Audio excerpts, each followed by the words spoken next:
Bonjour à tous, ravi de vous retrouver dans Smart Job, votre rendez-vous emploi RH management, débat, analyse, expertise et vos rubriques habituelles évidemment. Bien dans son job aujourd'hui, un livre, avoir les codes pour réussir en entreprise. Business Class, c'est le titre de ce livre. Avez-vous les codes justement pour réussir dans le monde de l'entreprise, écrit par Anne de Marisy et Hervé Bommelard, sorti chez Duno. On accueille Anne de Marisy dans quelques instants. Le cercle RH. La fonction publique sous tension, ben oui, on va revenir évidemment sur les propos du ministre de la fonction publique. Il n'y a pas de tabou, on peut licencier les fonctionnaires, ce n'est pas possible aujourd'hui, sous quelques conditions, on y reviendra. Et on en parlera avec deux experts, Stanislas Godon, président de la Fédération du service public à la CFE-CGC, et Antoine Fouché, président de Quintet Conseil spécialiste du dialogue social. Et pour terminer notre émission, fenêtre sur l'emploi, les métiers en vogue en 2024. Alors, ils sont en vogue, mais ils ont une difficulté pour recruter. On en parlera avec Alexandre Jude. Il est économiste Hiring Lab chez Indeed. Voilà le programme. Tout de suite, c'est bien dans son job.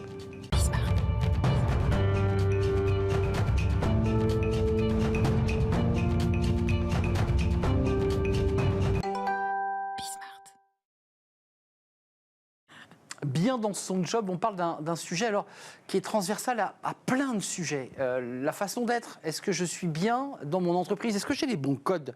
Alors ça peut être vestimentaire, verbal, les cheveux. Il y a une proposition de loi sur les cheveux et on en parle avec vous, Anne de Marisy. Vous êtes spécialiste en communication interculturelle. Alors c'est très vaste, on va y revenir parce que votre métier est très particulier et auteur de ce livre qui est passionnant, Business Class, avez-vous les codes pour réussir dans le monde professionnel chez Duno, coécrit avec Hervé Bommelard. D'abord un petit mot sur ce métier si particulier parce que vous accompagnez des décideurs, vous les conseillez. C'est quoi votre métier? Mon métier, c'est faire prendre conscience aux gens de l'importance de l'image qu'ils renvoient. Être à l'aise, gagner en confiance en soi, gagner en prestance et gagner en performance. Quand même, c'est pas si simple lorsque vous avez un décideur, imaginons un entrepreneur SBF 120, CAC 40, que vous l'avez en face de vous, parce que ce sont des moments un peu intimes, on est en face à face, et que vous allez être amené à lui expliquer que son image ne va pas. Comment on s'y prend? C'est pas simple du tout, parce que tout ce qui est lié à la politesse, à l'image, c'est également lié à l'ego. Et donc, effectivement, il faut y aller avec délicatesse. Mais quand on fait appel à mes services, c'est qu'on a envie d'aller plus loin. Et donc, on s'est préparé à travailler ensemble, à aller plus loin. Pour en venir à votre livre, on a beaucoup d'invités sur ce plateau qui parfois nous disent qu'il y a un décalage, je pense à la génération Z, ces jeunes, oui. Et les recruteurs. Oui. Manque de mauvais vêtements, pas le style vestimentaire, la manière de s'exprimer, le manque de culture générale. Ça, c'est difficile, ça, vous ne pouvez pas rectifier cela pour cette génération Z. J'allais dire, c'est trop tard. C'est pas trop tard, je les ai dans les études, hein. Je forme des étudiants également.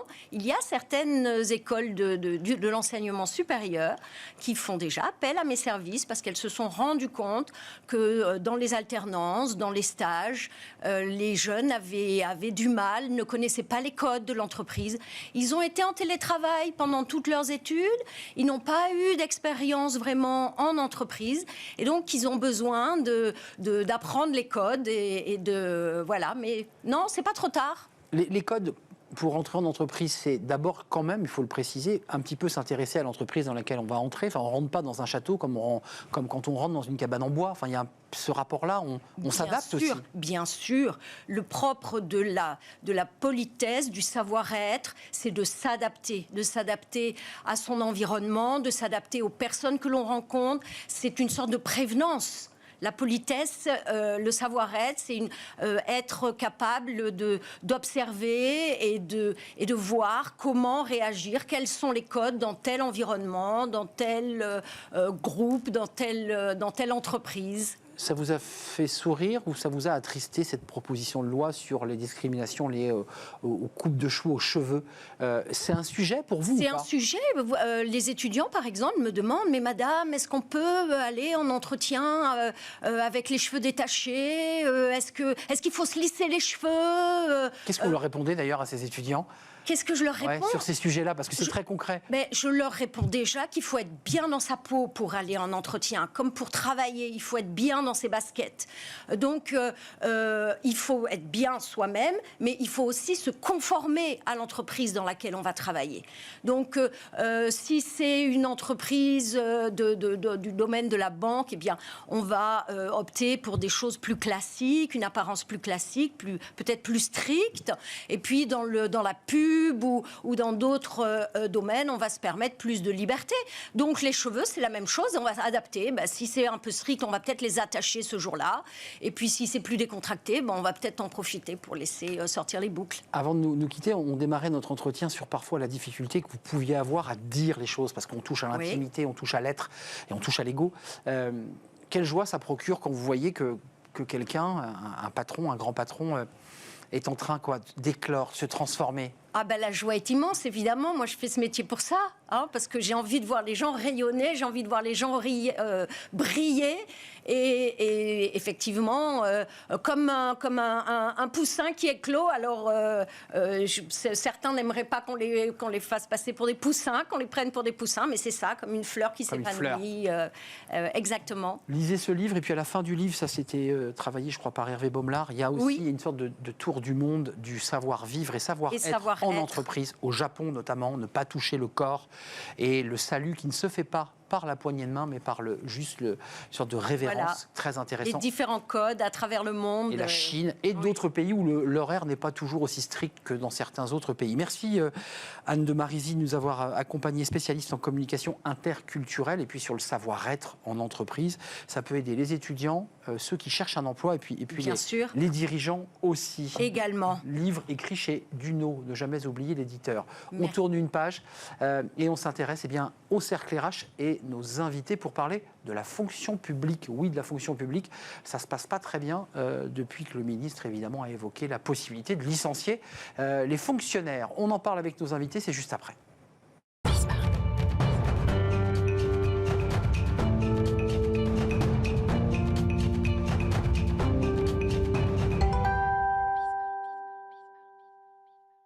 Le cercle RH pour parler de la fonction publique et des fonctionnaires. On va revenir évidemment sur les mots du ministre Stanislas Guerini qui évoque l'idée de pouvoir licencier un fonctionnaire lorsqu'il ne répond pas au travail, lorsqu'il ne fait pas le travail demandé. Ça, c'est un vrai sujet et qui va susciter, j'en suis sûr, un débat sur le plateau. Puis on va s'intéresser aussi au salaire, aux rémunérations, à la manière dont on progresse dans la carrière. Et on en parle avec Stanislas Godon. Bonjour Stanislas. Bonjour. Ravi de vous accueillir. Président de la Fédération Service Public CFE-CGC, toute la fonction publique, on est d'accord, d'État, territoriale, hospitalière. Et également tous les EPIC, EPA, parce qu'il y en a aussi dans la catégorie des services publics. Et vous avez quelques éléments à nous transmettre, et évidemment, vous réagirez à ce qu'a dit le ministre Stanislas Godon.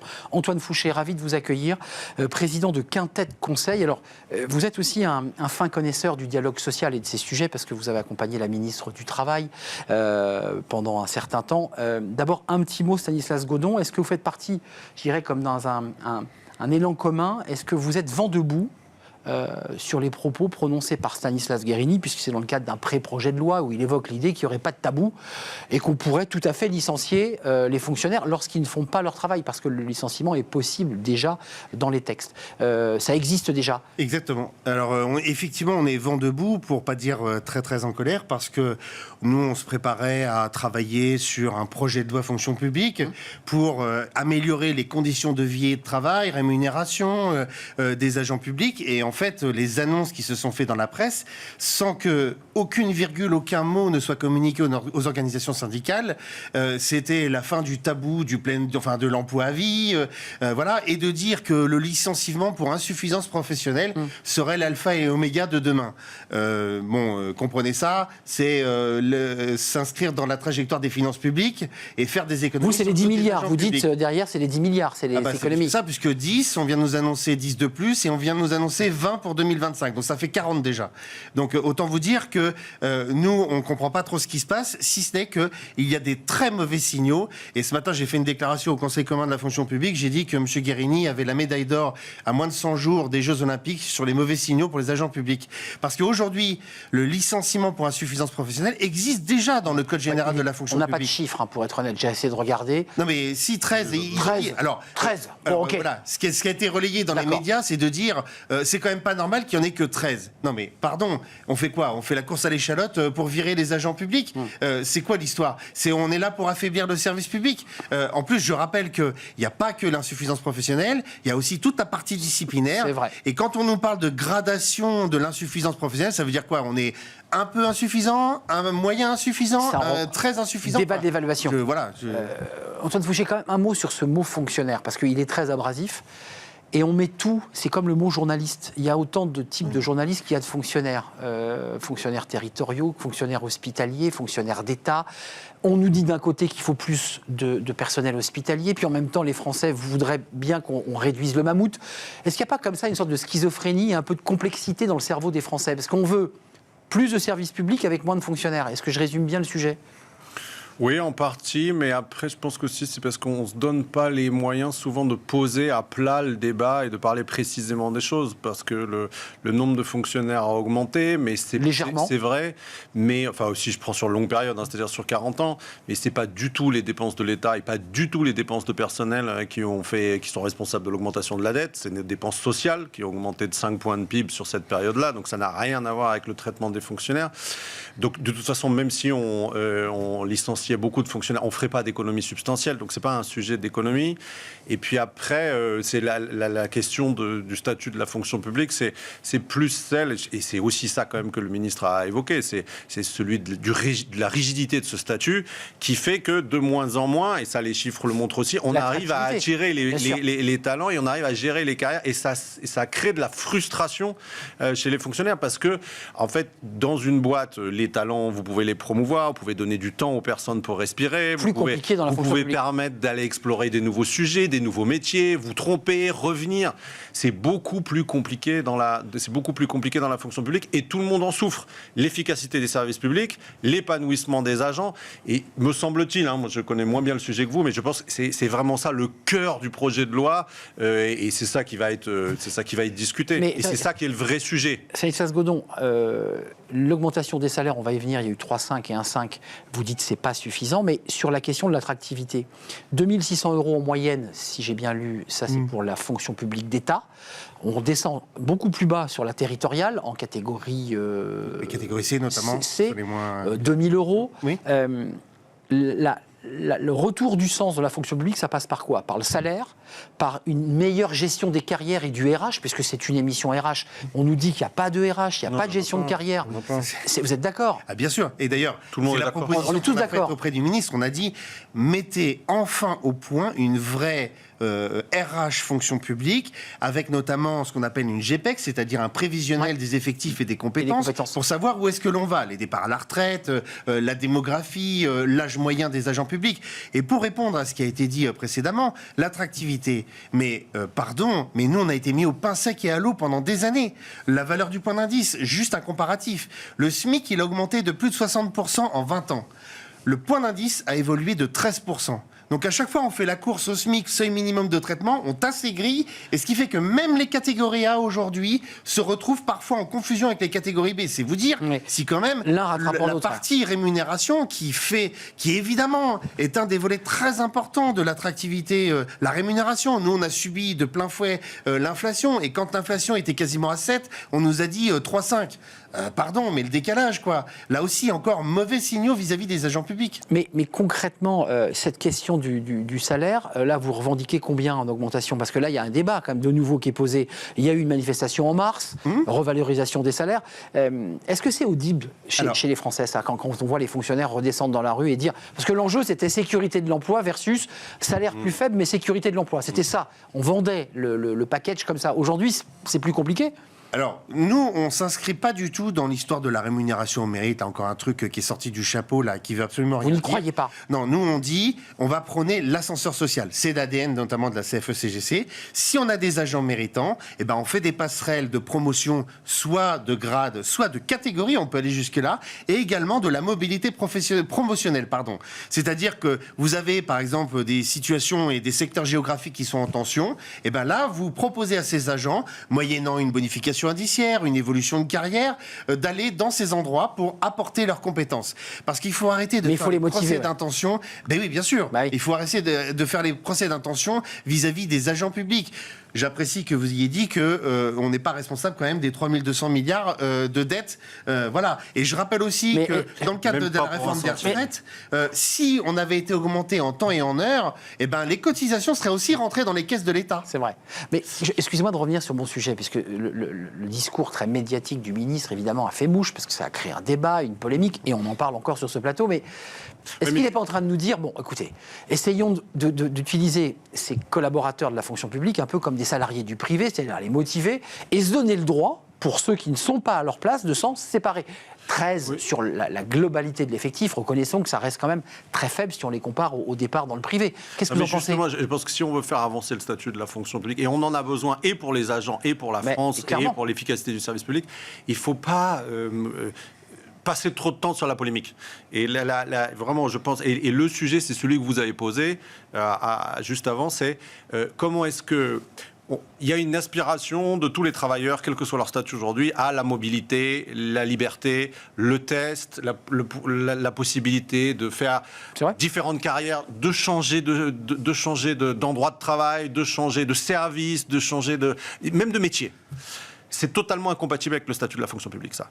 Ou en tout cas, le statut rigidifie. Donc la fonction d'État peut pas passer dans l'hospitalier, par exemple. C'est hyper compliqué, mais même si vous voulez passer d'une catégorie à une autre, alors que vous êtes totalement méritant et qu'on veut faire jouer l'ascenseur social, et vous avez totalement raison, vous pouvez pas le faire. Et donc là-dessus, il y a un consensus. Mais là où il y a sans doute le débat, et je pense que c'est vraiment ça le cœur du sujet, c'est comment est-ce qu'on donne cette liberté pour rendre le service public plus efficace, les agents plus épanouis, le service et la fonction publique plus attractive, en touchant au statut sans avoir le sentiment de précariser. Et je pense que c'est ça le cœur du débat, parce que, me semble-t-il, mais on aura sans doute ce débat là entre nous, à partir du moment où vous donnez de la liberté de changer, à partir du moment où vous donnez de la liberté de choix aux agents, à partir du moment où vous donnez la liberté de choix aux managers de choisir leurs agents, exact. Et tout ça dans une logique de résultat au service des usagers, et ben vous réintroduisez forcément ce que vous allez appeler de l'arbitraire, ce que le ministre appelle du mérite, et me semble-t-il, c'est là qu'il faut discuter sur les réglages à faire. Comme les proviseurs et principaux, qui à une époque, ça avait été évoqué, avaient souhaité pouvoir choisir leurs profs pour créer une team, une équipe engagée autour d'un patron, comme dans une entreprise. Ce qui ne se fait pas aujourd'hui. En France, mais ailleurs, l'autonomie des établissements scolaires est beaucoup plus forte ailleurs. Et il n'est pas interdit de penser qu'il y a un lien entre le caractère très rigide de l'éducation nationale en France et le décrochage sur PISA. Qu'est-ce que vous en pensez ? Parce que, vous voyez, on a parlé de l'hospitalier, on a parlé de la fonction publique en général, puis là, on arrive doucement vers les profs. Je pense qu'on peut donner des perspectives de carrière en organisant la promotion sociale, l'ascenseur social, sans mettre à mal le statut, un statut protecteur. Nous, en tout cas, on est vent debout aussi, on est un peu la muraille qui va protéger évidemment le statut fonction publique. Mais nous ne sommes pas fermés à des évolutions, comme par exemple, ça a été évoqué, la NAO, qui aujourd'hui n'existe que dans le secteur privé. La négociation salariale. Et oui, nous on est favorable à ça, il n'y a pas de souci. Mais c'est quoi, de gré à gré avec le DRH à condition qu'on donne l'enveloppe budgétaire qui va avec. Et aujourd'hui, les signaux qui sont donnés par Bercy, croyez-moi, c'est pas tout à fait ça. C'est-à-dire que quand demain on va arriver, on va dire, bon bah l'inflation est à 5, ok, on fait comme dans le privé, négociation, on essaye de combler un peu cet impact. Oui, ou est-ce qu'il y aura l'enveloppe budgétaire ? Mais Stanislas Godon, vous vous rappelez de ce ministre de l'Éducation nationale, puisqu'on est resté sur les profs qui évoquait l'idée de dégraisser le mammouth, c'était sur l'Éducation nationale. Est-ce qu'on a trop de fonctionnaires ? Il y a à peu près 20% de notre population active qui est dans la fonction publique, c'est 19,7%. On a trop de fonctionnaires ou c'est mal prendre le problème que de le poser comme ça ? Alors le poser par un exercice comptable, c'est méconnaître l'exercice des services publics je dirais les services publics d'ordre général. Quand on regarde à l'hospitalière, si vous allez dans n'importe quel service, ils vous le disent. On est en tension. Aujourd'hui, il y en a qui partent, qui quittent la fonction publique hospitalière. Pourquoi ? Parce qu'ils sont éreintés. Oui, épuisés. Voilà. C'est clair. Je vais parler d'autres professions. Les enseignants. On me dit il en faut moins. Alors pourquoi il en manque 1300 à chaque rentrée scolaire Voilà. Alors ils sont où ces fonctionnaires en trop ? Je vous ai vu réagir à ma question parce que elle renvoie à plein de sujets cette question. Où est-ce qu'il y a trop de fonctionnaires ? Mais typiquement, trop ou pas assez, je pense que vous l'avez suggéré vous-même. C'est pas ça la question parce que c'est trop ou pas assez par rapport à quoi ? Faut donner. C'est un moyen. Le service public, c'est un moyen. C'est pas une fin en soi. Donc, c'est un véhicule. Si on rentre, et ce qui fait la différence, ok, il y a un peu plus de fonctionnaires en France qu'ailleurs, mais c'est pas ça quand on regarde le détail. Quand on regarde le détail, c'est que la proportion de fonctionnaires qui ne sont pas vis-à-vis du public, qui sont pas en front office, comme on dit dans le secteur privé, exactement. Elle est beaucoup plus forte que dans les autres pays. C'est-à-dire. Vous vous rappelez Gérald Darmanin qui trouvait que les policiers n'étaient pas assez sur le terrain. 100 fonctionnaires, mais c'est pareil. Il y a plus d'administratifs dans l'éducs que de profs vrai. Proportionnellement qu'en Allemagne. C'est pareil dans l'administration de l'hospitalière et c'est vrai, me semble-t-il, je pense que le bon débat, il est là. C'est-à-dire qu'on pourrait, à nombre de fonctionnaires équivalents, améliorer le service public en mettant davantage face au public, à condition de les défendre face aux abus du public, etc. Et tout ça, c'est aussi des réformes de protection. C'est pour ça qu'ils veulent plus au public. Alors, violence. Nous, on porte un gros dossier qu'on a imposé, et j'espère que ça, c'est ce qui sortira de meilleur dans le projet de loi fonction publique, c'est la protection des agents publics, qui est essentiel. Un des enjeux majeurs. Aujourd'hui, quand vous voyez 35 000 agressions physiques et verbales, violence. Incivilité, je l'ai fait bannir. J'ai dit au ministre, vous allez arrêter d'employer ce terme. Je le retire. Non, il faut le retirer parce que, en fait, quand on commence à dire incivilité, vous savez ce que c'est une incivilité ? Ça minimise. C'est ne pas tenir la porte à une personne âgée. D'accord. On n'est pas du tout dans ce cadre-là. C'est de la violence physique et verbale. C'est très très important.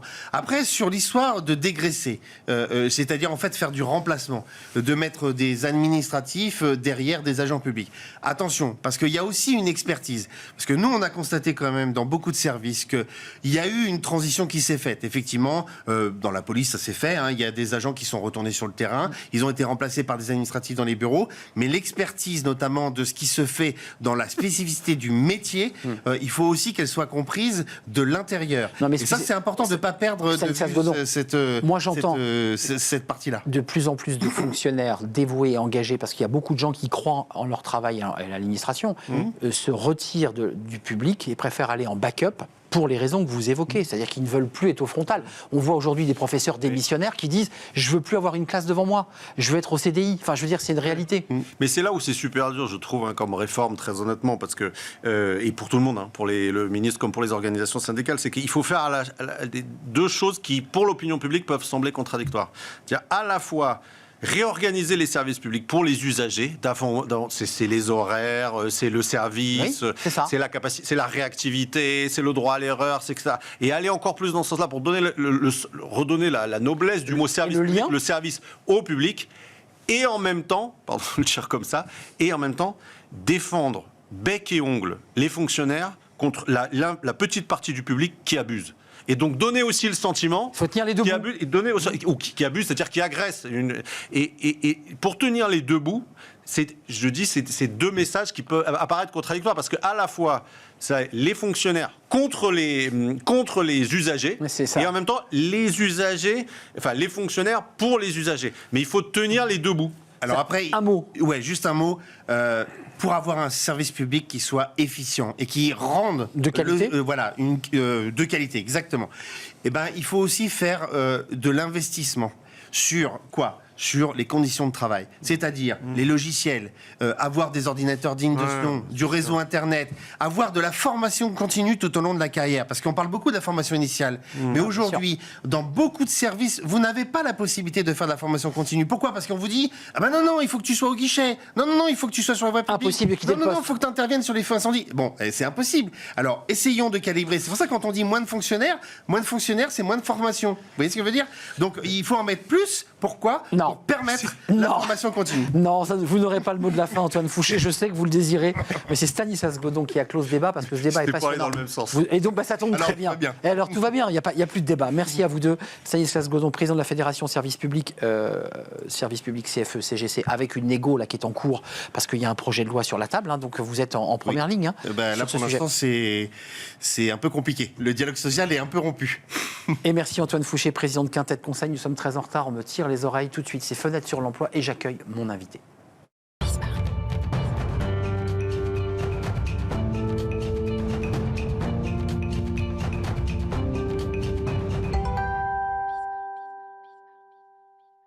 Fenêtre sur l'emploi pour parler des métiers les plus attractifs en matière de capacité à pouvoir embaucher. Ça ne veut pas dire qu'ils embauchent d'ailleurs. Et on en parle avec Alexandre Jude. Bonjour Alexandre. Bonjour. Vous êtes économiste au Hiring Lab chez Indeed et vous travaillez évidemment de la donnée, de la data, du chiffre. Et là, on a le fameux top 5 de ces métiers sur lesquels on peut capitaliser. Alors éclairez-nous parce qu'on va découvrir que ces métiers en fait n'arrivent pas à attirer. Pourtant, vous les fixez comme les 5 premiers métiers: pharmacien, audioprothésiste, chef de projet informatique, chef de mission comptable et psychiatre. Alors ça, c'est les 5 métiers. Quels sont les critères qui ont fait que vous avez sorti cette liste? Alors on a regardé les métiers en fait qui avaient une croissance constante depuis 4 ans. C'est-à-dire que chaque année, dans les offres, leur poids, si vous voulez, augmentait de façon constante sur ces 4 années-là. On a aussi pris un seuil de salaire, parce qu'on considère que si on cherche des métiers attractifs, il faut qu'ils soient bien rémunérés. Donc on a pris un seuil de 40 000 euros bruts, et on a regardé tout simplement les premiers métiers qui sortaient, et on arrive sur la liste que vous avez citée, donc pas mal de métiers de la santé. Clairement. Voilà, donc des métiers Pharmacien, voilà. Psychiatre, audioprothésiste. Exactement, donc des métiers avec le vieillissement de la population, on va dire, qui sont plutôt prometteurs, mais avec probablement des enjeux de formation, des enjeux aussi de mobilité géographique, des enjeux d'environnement de travail. Si c'est par exemple en environnement hospitalier, en EHPAD, c'est pas forcément très attractif, et pas pareil malgré le salaire. Voilà. Quand même, quelques chiffres pour éclairer, parce que dans ce classement, les pharmaciens arrivent en tête. 2018 offres pour 1 million. 1 million. Donc ça, c'est vos chiffres, c'est tiré de chez Indeed. 67% par rapport à 2020, ça veut dire qu'il y a une difficulté quand même à recruter. Ouais. Salaire médian, 48 092 euros par an, c'est du brut. Et quand on prend les audioprothésistes, alors là, il y a moins d'offres, c'est pour ça qu'ils sont deuxième. Ouais. Mais en revanche, en salaire médian, c'est quand même 49 856 euros par an. Et si vous prenez psychiatre, c'est encore Et plus psychiatre, oui, c'est beaucoup plus élevé. Psychiatre, 70 000 euros par an. Ouais. Sauf que, en fait, la réalité des psychiatres, c'est qu'il faut les former, c'est des médecins. Il faut les former. Ils sont souvent, encore une fois, il y a des psychiatres, et c'est probablement le cas des annonces qui sont sur notre site, qui vont travailler en milieu hospitalier, peut-être en EHPAD. Et donc, il y a un certain nombre, effectivement, de difficultés quand on évolue dans ces métiers-là. On parlait du cadre tout à l'heure aussi, même si c'était uniquement sur la fonction publique, il y a aussi un cadre assez compliqué, Rigide.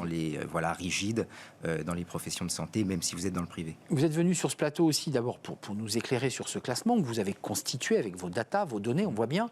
Mais c'est peut-être aussi un signal d'alarme, parce que là, on touche quand même des métiers qui touchent à l'État, la fonction publique. C'est quoi? C'est de leur dire, peut-être, repenser la manière dont vous allez attirer ces métiers? Je ne parle pas des pharmaciens. Ouais. Alors, il y a la question des conditions de travail. Je pense aussi qu'on arrive à un moment où, sur les 4 dernières années, on a énormément recruté dans l'économie française. Quand on regarde l'emploi salarié privé, on est à plus 6%. En termes de croissance, on fait plus 2 ou 3%. Donc, on a une perte de productivité. Clairement. Sur le site, sur Indeed, nous, on voit très clairement qu'on a, si vous voulez, un stock d'offres qu'on n'arrive pas à écouler dans des métiers qui sont des métiers difficiles à pourvoir. Et qualifiés, on ne l'a pas dit, mais c'est les métiers qualifiés. Alors, il y a certains métiers qualifiés, voilà. Psychiatre, En général, la pharmacien. santé, effectivement, la santé est un sujet. Oui. Après, on a aussi donc des métiers moins qualifiés dans la santé. On a tout ce qui est soins, services à la personne, soins infirmiers. On a le nettoyage, l'assainissement.